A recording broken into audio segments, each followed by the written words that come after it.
Hi everyone, ఇప్పుడు ట్రెండింగ్లో ఉన్న బటర్ఫ్లై హ్యాండ్స్ కటింగ్ స్టిచ్చింగ్ చూపిస్తాను. బాడీ మార్కింగ్ అయిన తర్వాత ఆర్మ్ హోల్ మూల నుంచి 2.5 ఇంచెస్ పైకి ఒక మార్క్ చేసుకుని స్ట్రైట్గా లైన్ గీసుకోవాలి. ఆ లైన్ని నెక్ మార్కింగ్తో ఇలా కలిపేసుకోవాలి. క్రాస్గా కలుపుకొని కట్ చేసుకోవాలి. చూడండి, ఈ కట్ చేసింది ఎంతైతే ఉందో దాన్ని బట్టి మనం లెంత్ ఎంత అనేది కట్ చేసుకోవాలి చూసుకోవాలి. నాకు 4 ఇంచెస్ ఉంది. ఈ 4 ఇంచెస్కి ఒక 1 ఇంచ్ ఎక్స్ట్రా కట్ చేసుకోవాలి. ఎందుకంటే పై పార్ట్కి స్టిచెస్ పడతాయి, అలాగే బాడీ పార్ట్కి కూడా స్టిచెస్ పడతాయి.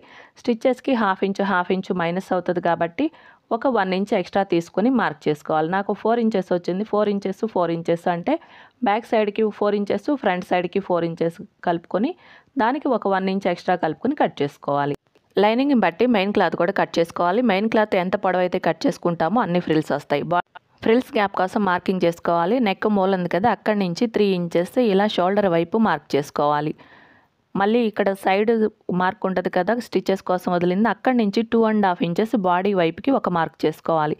ఈ 2 మార్కుల మధ్య ఫ్రిల్స్ రావాలి. ఇంకో సైడ్ కూడా సేమ్ అదే విధంగా మార్క్ చేసుకోవాలి. మార్క్ చేసుకున్న తర్వాత ఫ్రిల్స్ పార్ట్కి 2 వైపులా ఇలా ఒక 1/2 ఇంచ్ గ్యాప్తో ఇలా స్టిచెస్ వేసేసుకోవాలి. ఇలా ఫ్రిల్స్ అనేవి పెట్టుకోవాలి. మనకి గ్యాప్ అయితే ఎంతైతే ఉందో అండ్ మార్క్ చేశాను కదా ఇంతకుముందు, ఆ గ్యాప్లోనే సరిపోయేంత ఫ్రిల్స్ పెట్టుకోవాలి. ఇవి చాలా ఒత్తుగా పెట్టుకోవాలి. చూడండి, నేను ఎంత ఒత్తుగా పెట్టుకుంటున్నాను. ఫ్రిల్స్ కిందకి అలా ఒక్కొక్క ఫ్రిల్కి 2-3 ఫ్రిల్స్ కిందకి వెళ్ళేలా ఒత్తుగా పెట్టేసుకోవాలి. ఒకవేళ ఇది మార్కింగ్ కన్నా ఎక్కువ ఉందనుకోండి, ఇంకో ఫ్రిల్ ఎక్కువ పెట్టేసుకోవాలి ఫ్రిల్స్కి మధ్యలో.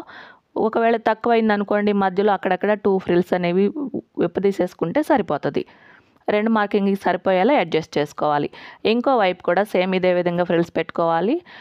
ఇంతకుముందు పెట్టింది నా వైపు ఫోల్డ్ చేసుకున్నాను, ఇప్పుడు పెట్టింది మిషన్ వైపు ఫోల్డ్ చేసుకోవాలి. అంటే 2 సమానంగా రావాల్సి ఉంటుంది ఫ్రిల్స్. చూడండి, 2 మార్కింగ్లకి సరిపోయేలా వచ్చింది. ఇలా కుట్టుకోవాలి. ఇప్పుడు బాడీ పార్ట్కి దీన్ని యాడ్ చేసేసుకోవాలి. ఇది ట్రాన్స్పరెంట్గా ఉంది క్లాత్, జార్జెట్ క్లాత్, అందుకని నేను లైనింగ్ కూడా వేస్తున్నాను. మీకు ఈ క్లాత్ దళసరిగా ఉంటే లైనింగ్ అవసరం లేదు, ఓన్లీ మెయిన్ క్లాత్ వేసుకుంటే సరిపోతుంది. ఈ ఫ్రాక్ కటింగ్ స్టిచ్చింగ్ మన ఛానల్లో ఉంది, వెనిలా టైలరింగ్ ఛానల్లో, ఒకసారి చూసేయండి.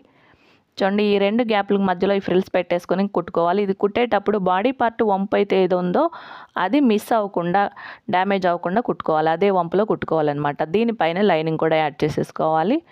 ఇప్పుడు బ్యాక్ పార్ట్కి యాడ్ చేసేటప్పుడు ఒకసారి చెక్ చేసుకోవాలి, ఏ సైడ్కి వస్తుందో ఇదని చూసుకొని చెక్ చేసుకొని 2 మార్కుల మధ్యలో, అంటే బ్యాక్ పార్ట్ కూడా మార్కింగ్ చేసుకుని ఆ 2 మార్కింగ్ మధ్యలో కుట్టుకోవాలి.